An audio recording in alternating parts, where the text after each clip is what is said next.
자, 오늘 세 천사의 기별 중에 마지막 셋째 천사의 기별을 함께 나눌 것입니다. 이 셋째 천사의 기별을 나누기 전에 남은 자의 사명을 다시 한번 우리가 복습하겠습니다. 우리의 기별이 아무리 중요하고 아무리 위대하고 아무리 훌륭할지라도 이것이 어떤 우리와 관계가 있는지를 알지 못하면 무용지물이 될 것입니다. 저희들 스스로가 말하기를 남은 자손이라고 말합니다. 우리의 사명은 첫 번째, 하나님의 율법을 회복시키는 것이다. 하나님의 율법이 인간의 율법으로 대체되어가는 이 세대에 우리는 율법을 회복하는 자로 살아야 한다.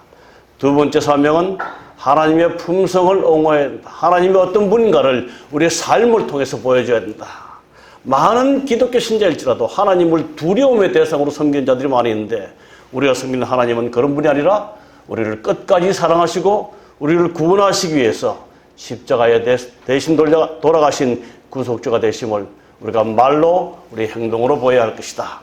세 번째 사명입니다. 특별히 이번에 세 번째 사명은 마지막 때 오실 때가 가까운 이때 이 세상을 어떻게 재림을 위해서 준비시킬 것인가. 이게 우리의 사명이에요. 다시 한번 말씀드리지만 우리는 겨우 구원받고 겨우 하늘에 가는 사람들이 아니에요. 이미 십자가의 보혈로 구원을 확신한 사람들로서 아직까지 하늘을 모르는 자들에게 어떻게 재림을 준비시킨 이런 사명을 가진 사람들이다. 기억하시고 이 계시록 14장 6절로 12절의 세 천사의 기별은 우리가 세상에 전해야 할 기별이다. 다른 어떤 교단도 이 기별을 전가하지 않습니다. 그래서 우리가 마지막 날 생명의 떡을 수백만의 사람들에게 전하는 사명을 가지고 있음을 기억하시면서 오늘 특별히 세상을 준비시키는 이 첫째 천사의 기별, 셋째 천사의 기별까지 우리가 대충 좀 살펴보겠습니다. 첫째 천사의 기별 복습합니다. 계시록 14장 6절 7절이죠. 그가 큰 음성으로 이르되 하나님을 두려워하며 그에게 영광을 돌리라. 이런 그의 심판의 시간이 이르렀습니다. 아주 중요한 말씀이에요. 여기 하나님을 두려워하며 그에게 영광을 돌리라.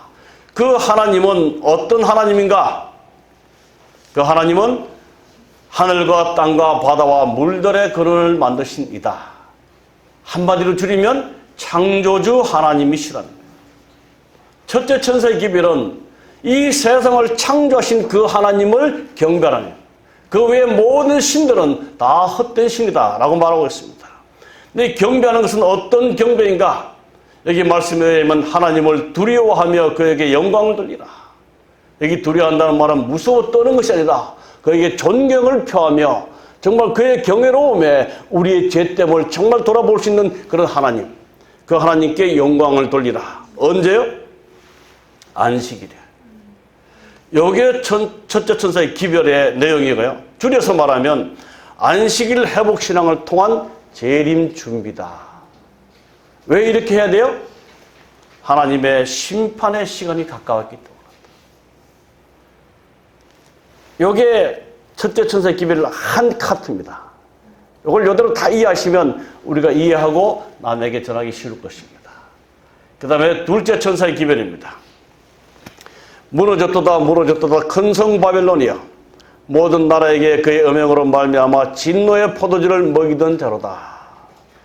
여기에 음행이 무엇인가?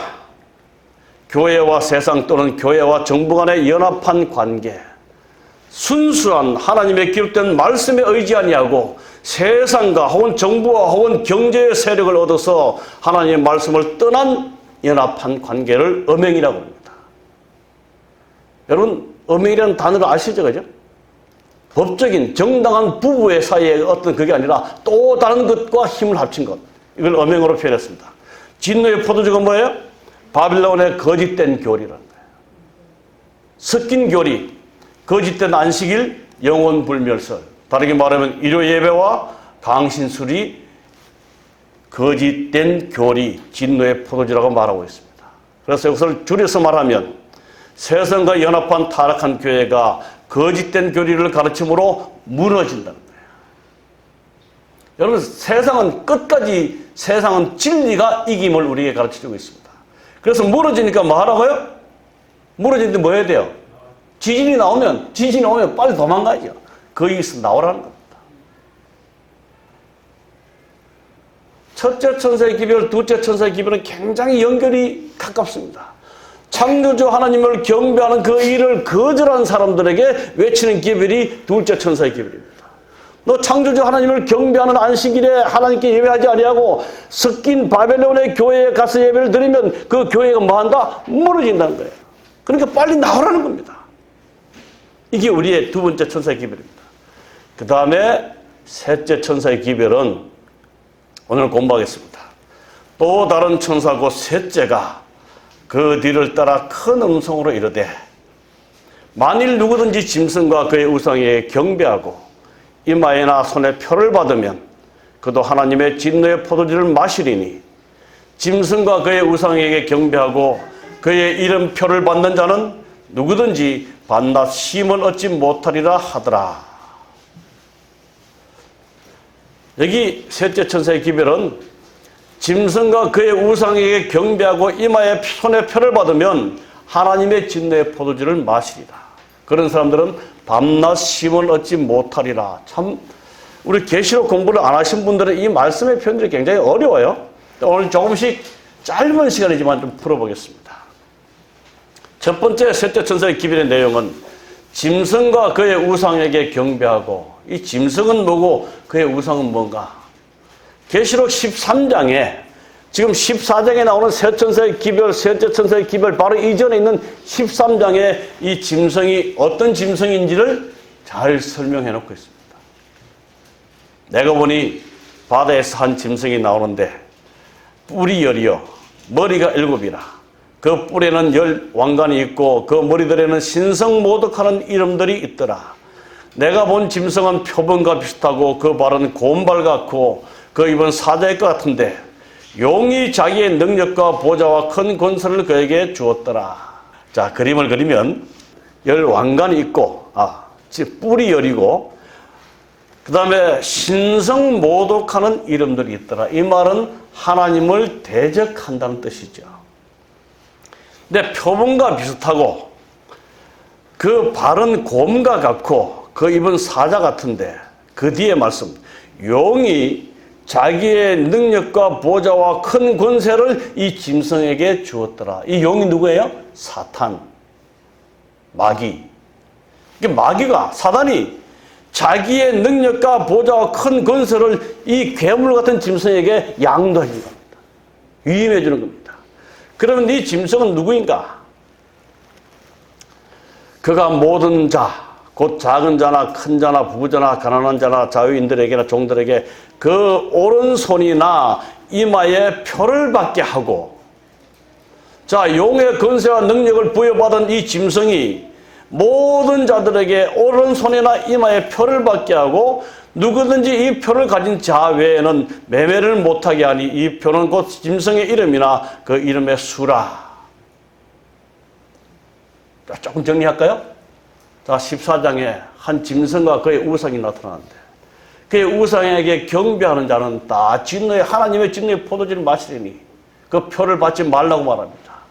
근데 그 짐승은 용에게 큰 능력과 권력을 이어받은 그런 짐승인데, 근데 그 짐승이 하는 일은 오른손에나 이마에 표를 받게 하고 매매를 못하게 한다. 자, 이 짐승을 다니엘서 7장에 보면 이 짐승이 미리 잘 나옵니다. 이 바벨론으로 상징한 사자와 날개 달린 짐승, 메데 페르시아로 상징한 이 곰 같은 짐승, 그리고 헬라 그리스로 표명한 아주 빠른 정복을 상징하는 표범 같은 짐승, 그리고 마지막 네 번째 짐승은 로마 나라와 로마 황제 로마를 상징하는 이 괴물 같은 짐승을 한데 어우려 놓은 그런 짐승입니다. 이 세력은, 여기에 등장한 바벨론, 메데 페르시아, 그리스, 로마, 이 세력은 하나님의 백성들을 끊임없이 멸하려고 했던 사단의 세력임을 우리는 성경을 통해서 알 수 있습니다. 다시 이 계시록 13장 7절 8절에 보면 권세를 봐라, 성도들과 싸운다. 여러분, 성도들을 싸운다는 얘기는 성도들의 반대편에 있는 사단의 세력임을 알 수 있습니다. 각 족속과 방언과 백성과 나라를 다스리는 권세를 받았다. 온 땅의 모든 백성들을 지배하는 권세를 받은 그 짐승이라고 말하는데, 이 땅에 사는 자들은 다 짐승에게 뭐 하더라? 경배하더라. 자, 그러면 짐승과 그의 우상이라고 그랬어요. 그의 우상은 무엇인가? 우상이란 말은 에이콘이란 말로 비슷한 것, 혹은 그 짐승을 상징하는 상, 혹은 짐승의 분신, 이런 의미가 이 짐승의 우상인데요. 그래서 보면 용과 짐승의 우상은 거의 일맥상통합니다. 그 짐승의 조직체와 여러 가지 점에서 같은 원칙들로 활동하는 조직체라고 누군가 설명했습니다. 근데 이거를 대쟁투 446쪽에 짐승의 우상은 자기의 교리를 강요하기 위하여 나라의 권력에 도움을 구함으로 생겨날 때 나게 될 배교한 개신교들의 단체를 나타낸다. 자, 구체적으로 대쟁투 446쪽에 보면 짐승의 우상은 배교한 개신교들의 단체를 나타낸다. 여기 배교가 뭐예요? 하나님의 말씀을 떠나 거짓 교리를 가르치는 개신교들의 단체가 짐승의 우상이다. 근데 여기서 짐승의 우상은 자기의 교리를 강조하기 위해서, 여기 자기는 누굴까요? 천주교입니다. 캐톨릭. 중세 시대에 모든 종교를 통합하고 지배하고 암흑으로 이끌었던 이 천주교가 자기의 교리를 강요하기 위해서 이 천주교로부터 종교개혁을 통해서 나왔던 새로운 개신교들을 융합시켜서 그들의 교리를 강요하게 될 것이다.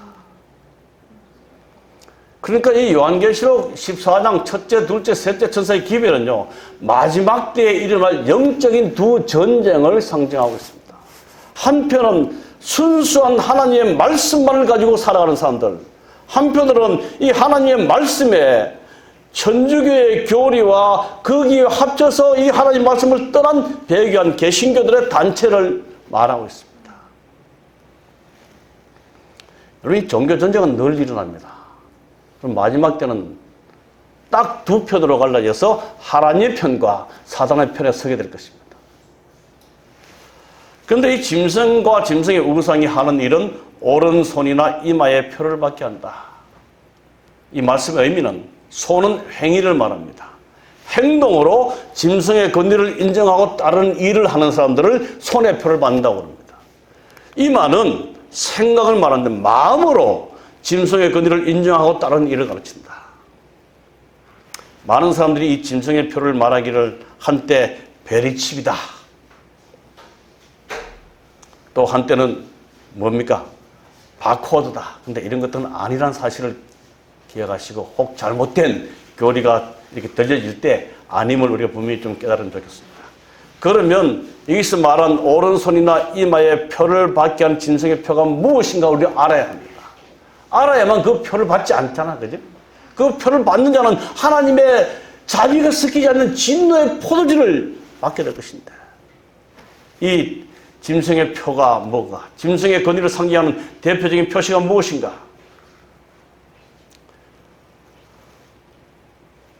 누군가가 천주교 주교가 되신 기본스 추기경에게 이렇게 말했습니다. 교회가 안식일을 변경신 것을 권위의 표로 삼을 수 있는가? 라는 질문에 기본스 추기경은 다음과 같이 말하였다. 물론 카톨릭 교회는 이 변경이 교회에 의하여 이루어진 것임을 주장한다. 다시 말해서 안식일이 토요일에서 일요일로 바뀐 것을 천주교회가 바꿨다고 말합니다. 그리고 이 행위는 종교적 사물에 있어서 카톨릭 교회의 뭐다? 권위의 표이다. 자, 짐승과 그의 우상에게 경배하고 이마에나 손에 표를 받는 자들은 하나님의 진노의 포도주를 마신다고 말씀하셨는데, 그 표가 무엇인가? 카톨릭 교회가 바꿔놓은 안식일을 토요일에서 일요일로 바꿔놓은 주일 제도가 짐승의 표라고 얘기하고 있습니다. 조금 더 살펴보겠습니다. 성경은 안식일을 기억하여 거룩히 지키라고 말한다. 그러나 천주교회는 말한다. 아니다.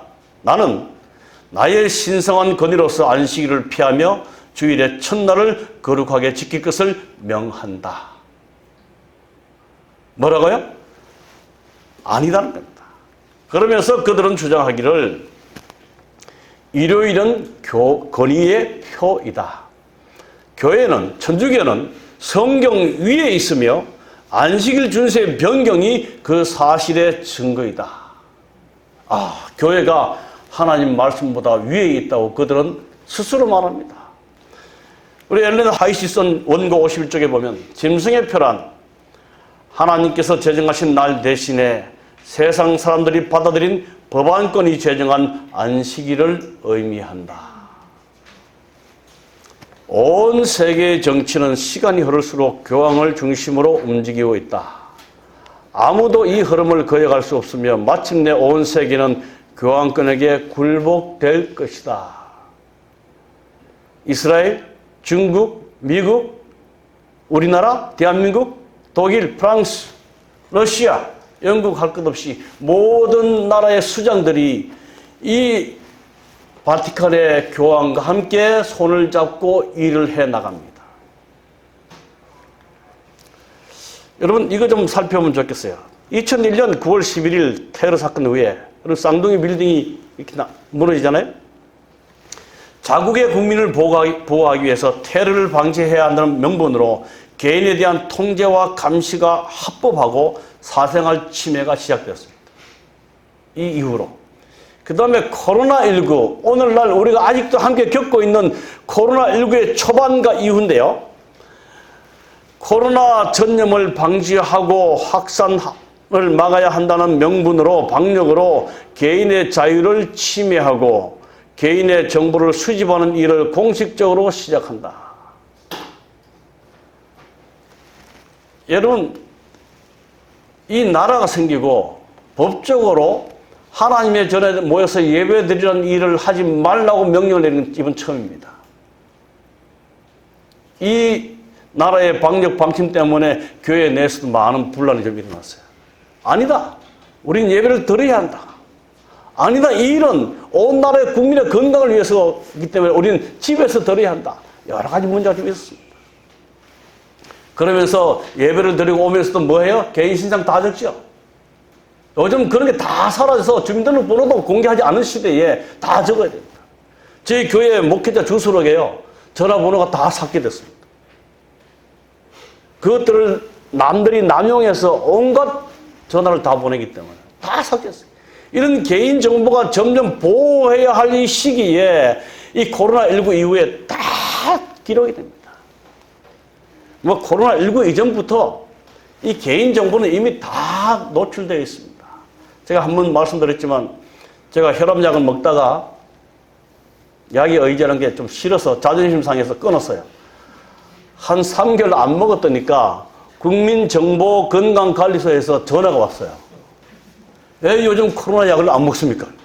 제가 깜짝 놀라가지고 그게 어디신데 어떻게 합니까? 그러니까 국민정보건강관리소입니다. 제가 막 너무너무 깜짝 놀랐어요. 우리의 모든 개인 신상이 다 노출되어 있고 이것들이 다 수집되어 있는 센터가 있습니다. 그런데 이제 코로나 이후의 세상은 어떻게 될 것인가?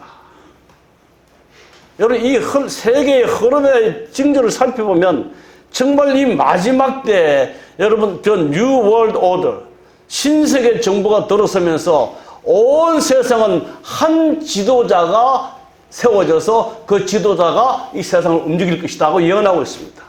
경제, 군사력, 모든 이 세상의 정부다. 사람을 통제하고 감시하며 개인의 자유를 박탈한 다음 교황권을 중심으로 하나의 세계를 만들어 통치하려고 할 것이다. NWO는 New World Order입니다. 신세계 정부. 제가 어떤 글을 보면서 2023년도에 달라진 것들하고 누가 이렇게 카톡을 보내왔어요. 교통법규가 많이 달라졌어요. 그 다음에 우리가 개인의 돈을 한꺼번에 뺏을 수 없는 그게 통제됩니다. 300만 원인가요? 하루에? 네.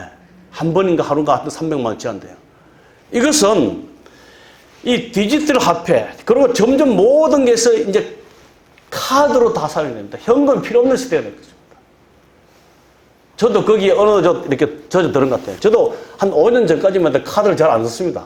그 남의 돈 같고 빚 같아서 주머니에 있는 돈만 거기 안에서 썼는데 이제는 카드 쓰니까 너무 편해요. 전철 탈 때도 다 찍으면 되니까. 그런데 이 보이스피싱 방지 이런 것들을 명목으로 경제를 통제하기 시작합니다. 만약에 현찰이 없어진다고 생각하면 어떤 면으로 굉장히 편하겠죠. 이 강도짓 당할 일 없고 카드로만 산다고. 그런데 어느 날 이 카드가 모든 어떤 조작에 의해서 사용할 수 없게 된다면 여러분, 우리 꼼짝 못하는 세대가 올 것입니다. 이러한 것들이 세계 단일 정부에서 우리 모든 사람들의 개인의 삶을 통제하고 또한 침해하고 감시하기 위해서 이루어져가는 변화의 역사입니다. 그러면서 몇 년 됐지만 교황이 제시한 행복 10계명이 있습니다. 모든 세계가 이 교황이 한 말은 정말 이렇게 높이고 있잖아요. 하나님 말씀보다 훨씬 높이는 시대에 우리가 살고 있는데 제시한 행복 10계에 보면 내 방식의 삶을 살되 타인도 자신의 삶을 살게 두자. 이 10가지를 다 읽어보면서 우리가 무슨 생각을 해야 될지 좀 기억해 봅시다. 마음을 타인에게 열자. 조용히 전진하자. 삶의 여유를 찾자. 식사 때 TV 끄기. 그 다음에 일주일 중 하루를 온 가족과 함께 쉬자. 그러면 매연이 얼마나 줄어질 것인가. 여러 가지 이유가 많이 있습니다. 그 다음에 일요일은 가족과 함께 쉬자. 이 나오네요. 그 다음에 젊은 세대에 가치 있는 일자리를 만들어줄 혁신적 방법을 찾자. 참 좋은 내용이지만 자세히 살피다가면 혁신적 방법은 두려운 모양입니다. 그 다음에 자연을 존중하고 돌보자. 부정적 태도를 버리자. 9번째, 뭐예요? 개종시키려 하지 말자. 이거 다르게 말하면 뭘까요? 전도하지 말라는 거예요. 또 다르게 말하면 남의 종교를 탓하지 말라. 이제 차별법이 법에 통과되면 아직까지 그럼 남의 종교, 나의 종교 이런 것들 우리가 말할 수 있지만 이 차별법, 이 평등법이 통과되면 이제는 다른 교단에 틀렸다고 말하도 잡혀가는 시대입니다. 동성애가 이곳에 와서 결혼을 주례해달라고 그러는데 이 목회자가 나는 하나님 말씀이 위배됨으로 동성애 결혼을 허락할 수 없습니다. 그러면 잡혀가요. 개종시키려 하지 말라. 평화를 위해 행동하자. 제가 이 안에 있는 내용을 다 설명하기 너무 어렵습니다. 너무 시간이 없어요. 근데 전체적인 내용을 보면 평화의 사도 천주교 교황이 그가 온 세계 수장들과 함께 이끌어나가는 모든 제도에 대해서 반항하지 말자는 겁니다. 내 방식을 살되 타인의 삶의 방식을 살게 두자. 뭐라 그럴까? 잘못된 것을 계속 이렇게 하지 말자는 겁니다. 타인에게 마음을 열자. 나와 다른 사람을 수용하자는 겁니다. 모든 종교가 연합합니다. 불교와 천주교가 손을 잡고 개신교와 천주교가 손을 잡고 이슬람이 손을 잡고 모든 종교가 다 연합합니다.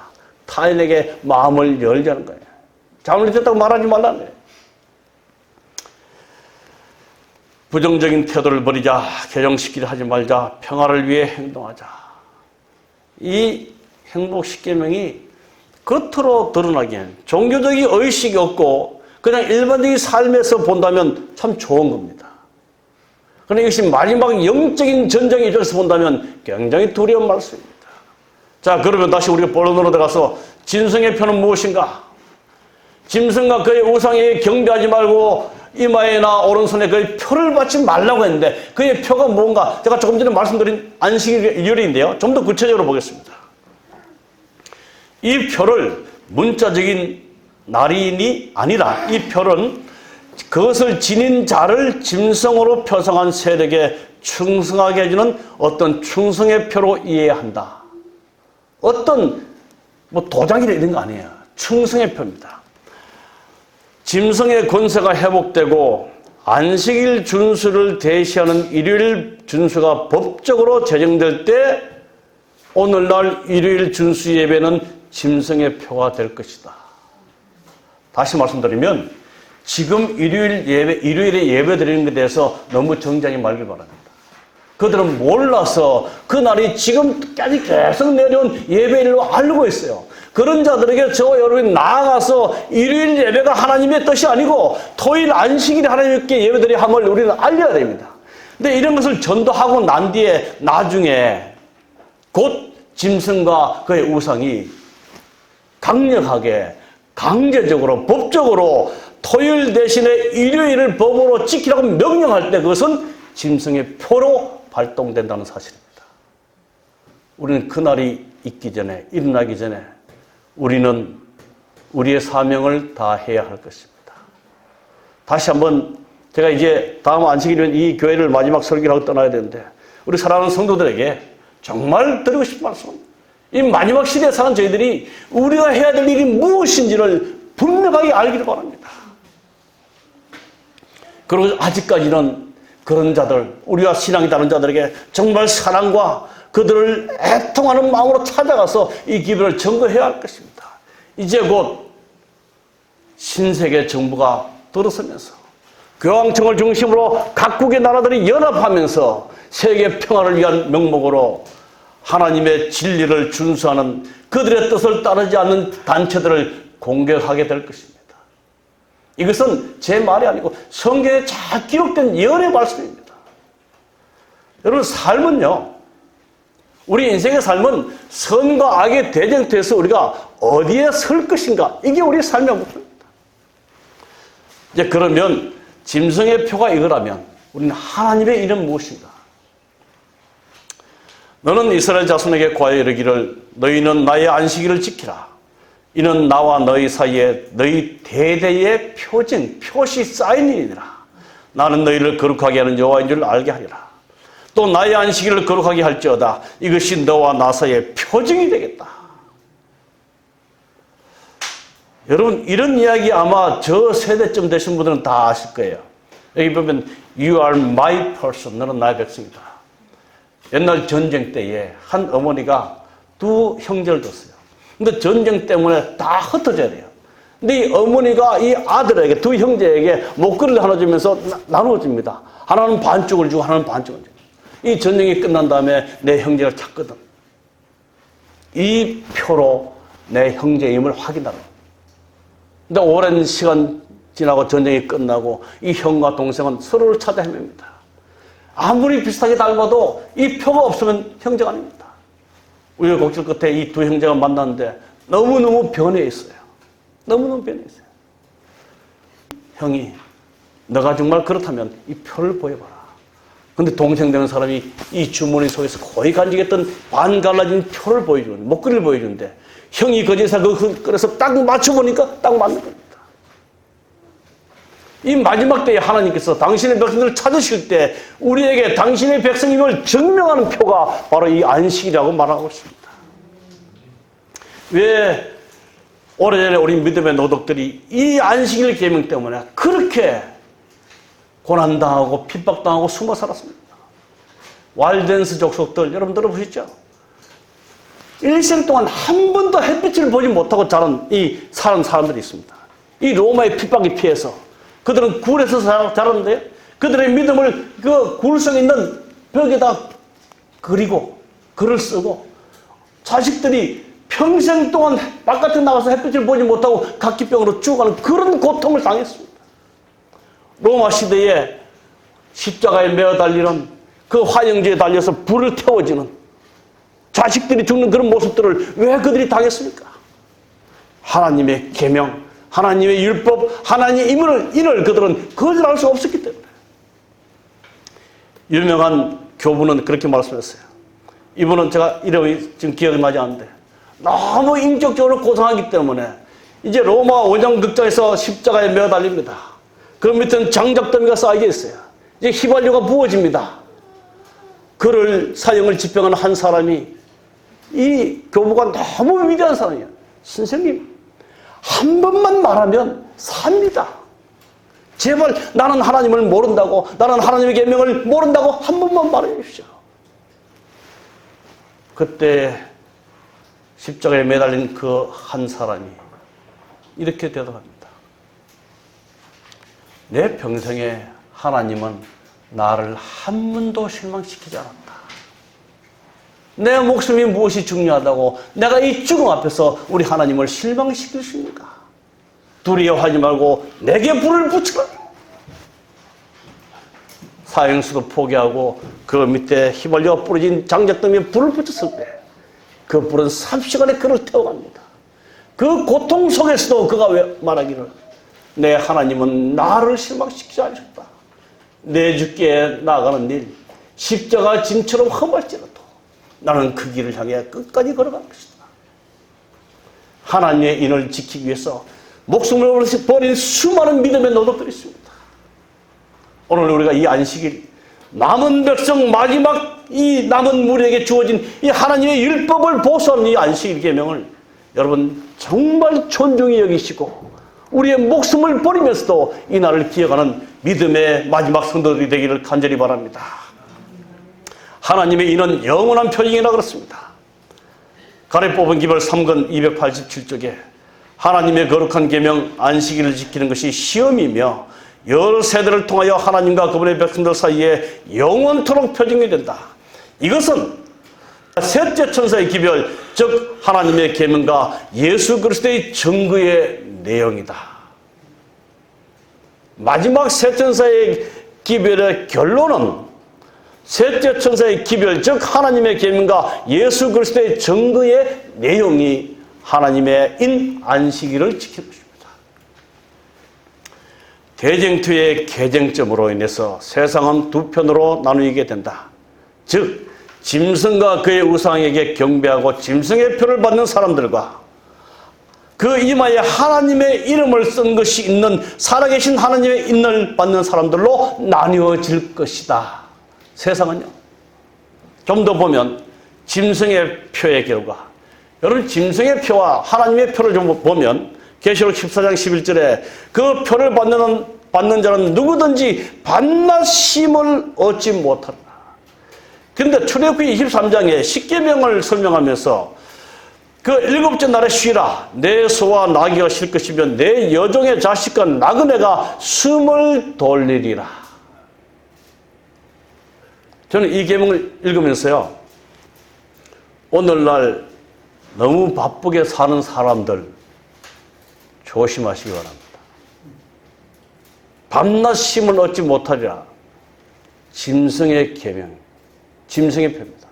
그러나 하나님 안에서 우리가 하나님의 뜻대로 살아간다면 여종도 쉴 뿐 아니라 여종의 자식도 쉰다고 했어요.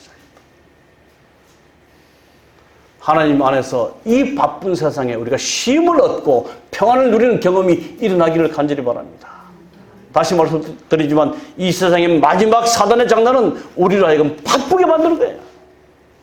일요일과 안식일 이거 떠났으라도 우리가 평일에 기도할 수 없고 말씀 볼 수 없고 전도할 수 없고 명상할 수 없다면 우리는 사단의 표를 받는 삶을 살게 되는 것입니다. 하나님의 인, 이제 말씀을 마쳐갑니다. 하나님의 인을 받는 자들이란 첫 번째 하나님의 소유된 백성들이다. 저도 옛날에 이 신학 서적을 사면 반드시 와서 제 도장을 탁 찍습니다. 최선일치.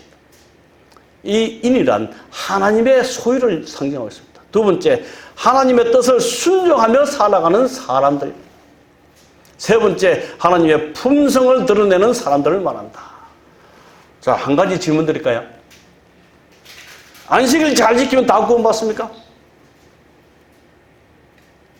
대답하기 참 불편하죠. 진정한 하나님의 인은, 외형적인 인은 안식일입니다.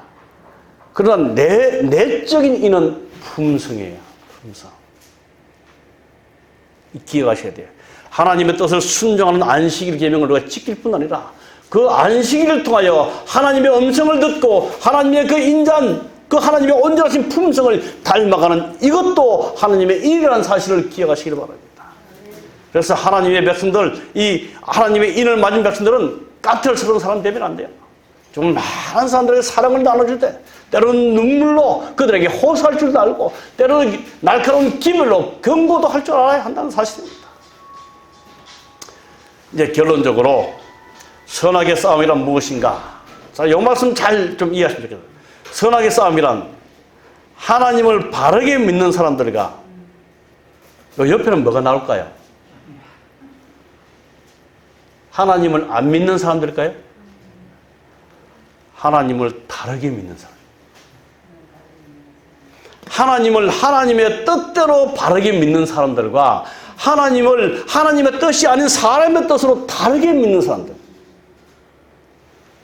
여러분, 하나님을 안 믿는 사람들 다 포함되는 겁니다. 하나님을 안 믿는 것은 나를 믿는다는 겁니다. 선악간의 싸움이란 하나님을 말씀대로 바르게 믿는 사람들과 하나님의 말씀을 다르게 믿는 사람들. 우리는 얼만큼 하나님의 뜻대로 살아가는가. 바벨론은 섞인 것이라고 말씀드렸어요. 하나님의 말씀에 우리의 생각과 우리의 습관을 섞지 말기 바랍니다. 하나님의 말씀이 그렇다 그러면 우리는 100% 순종하고, 하나님의 말씀이 아니라 그러면 우리는 포기를 할 줄 아는 그런 삶을 살아야 할 것입니다. 이제 세천사의 기별의 결론입니다. 성도들의 인내가 여기 있나니 이 선악간의 대쟁투에 반드시 인내가 필요합니다. 그들은 하나님의 계명과 예수 믿음을 지키는 자니라. 이 하나님의 계명을 우리가 너무나 잘 알기 때문에 넘어가면서, 예수 믿음은 예수님이 가지셨던 믿음이나 혹은 예수님을 믿는 믿음이나 똑같이 이렇게 해석할 수 있습니다. 예수 믿음과 계명을 지킴은 그리스도인 삶의 중요한 두 면모를 나타낸다. 자, 다시 말씀드립니다. 예수 믿음과 계명을 지키는 것은 그리스도인 삶의 두 중요한 면, 하나는 외적인 증거요, 하나는 내적인 증거입니다. 우리는 안식일을 잘 지킬 뿐 아니라 예수 그리스도를 닮아가는 그런 삶을 삶으로 우리 성도들의 인내를 우리가 보여줄 수 있게 될 것입니다. 이제 말씀 마치면서 사랑하는 성도 여러분, 남은 우리의 사명을 잘 이해하시고 잘 배우시고 잘 경험하셔서 이 마지막 시대에 주께서 오시기 전날 우리의 사명을 잘 감당하시다가 우리 주님 정말 빠른 시간 내에 저와 여러분을 데리러 오실 때, 주님을 닮은 자들을 데리러 오실 때, 주의 사명을 위해서 목숨을 버리는 자들을 데리러 오실 때 그 자리에 함께 있게 되기를 간절히 바라면서 오늘 말씀을 마치겠습니다.